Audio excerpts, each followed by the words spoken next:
This channel does not promote any violent, harmful, or illegal activities. All content provided by this channel is meant for an educational purpose only. অর্থাৎ এই মুহূর্তে প্রচারে এপাশ ধরুন বা ওপাশ ধরুন ট্রাম্প কার্ডের নাম হচ্ছে সন্দেশখালি।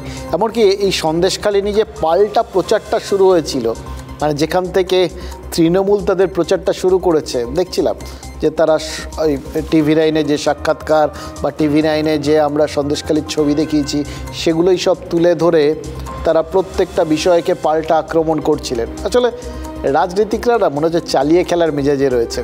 রাজনীতিকরা যেভাবে চালিয়ে খেলছেন তাতে কিন্তু ওই T20 টুর্নামেন্টও ফিকে হয়ে যেতে পারে, জানেন তো। সন্দেশখালি নির্যাতনের অভিযোগ মিথ্যা প্রমাণ করতে এই মুহূর্তে মরিয়া তৃণমূল। আর সেই তৃণমূলই আবার দেখুন এক নারী নির্যাতনের অভিযোগকে হাতিয়ার করে রাজ্যপালের বিরুদ্ধে মুখর।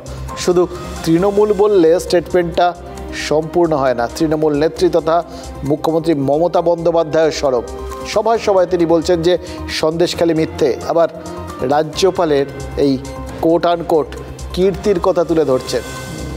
উল্টো দিকে বিজেপি তারা আবার যেরকম সন্দেশখালি নিয়ে সেখানে তৃণমূলের বিরুদ্ধে আক্রমণ চালাচ্ছে, এক্ষেত্রে তাদের বক্তব্য রাজ্যপালকে ফাঁসানোর চেষ্টা হচ্ছে। মোদ্দা কথা সবাই নিজের নিজের বক্তব্যে শান দিচ্ছে। এবার এখন শাসক দলের সমস্যা হলো এক্ষেত্রে মমতা বন্দ্যোপাধ্যায় পুলিশের হাত পা বাঁধা, কারণ রাজ্যপালের বিরুদ্ধে তদন্ত করা সম্ভব নয়। প্রশ্ন হলো রাজনীতির বাইরে থাকা একজনকে আক্রমণ করে তৃণমূলের লাভ কী হচ্ছে? আসলে তৃণমূলের ন্যারেটিভটাই হলো রাজ্যপালকে বিজেপির লোক হিসেবে দেখানো। তাই সন্দেশখালি প্রধানমন্ত্রী সব কিছুতেই রাজ্যপালকে জুড়ে দিচ্ছেন সুকৌশলে সবাই। মুখ্যমন্ত্রীর থেকে অভিষেক, রাজ্যপাল এতদিন রাজ্যে ছিলেন না, আজই কোচি থেকে কলকাতায় ফিরেছেন। আর ফিরেই যথারীতি অগ্নিশর্মা হয়ে সরাসরি মুখ্যমন্ত্রীকে আবার পাল্টা আক্রমণ করেছেন এবং বলে দিয়েছেন দিদিগিরি চলবে না। ফলে রাজ্যে এখন কে যে রাজনীতি করছেন, কে যে রাজনীতির শিকার, সেটাই বুঝে উঠতে পারছি না। কেন্দ্রের প্রতিনিধি মাননীয় রাজ্যপাল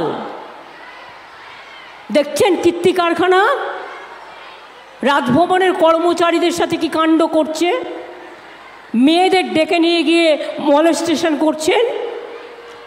আর তারপর প্রধানমন্ত্রী তার বাড়িতে রাত্রি যাপন করে চলে গেলেন, যিনি সন্দেশখালি নিয়ে বড় বড় সন্দেশ দেন। কই রাজ্যপালের ব্যাপারে একটা সন্দেশ তো দিলেন না। The humiliating remarks which he has made against me, against truth, I am forced to tell you as a politician, Mamata's politics is dirty.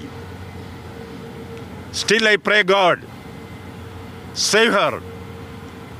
But that is a difficult responsibility even for God. I will not accept, I will never accept this Didi Giri on the distinguished office of the governor.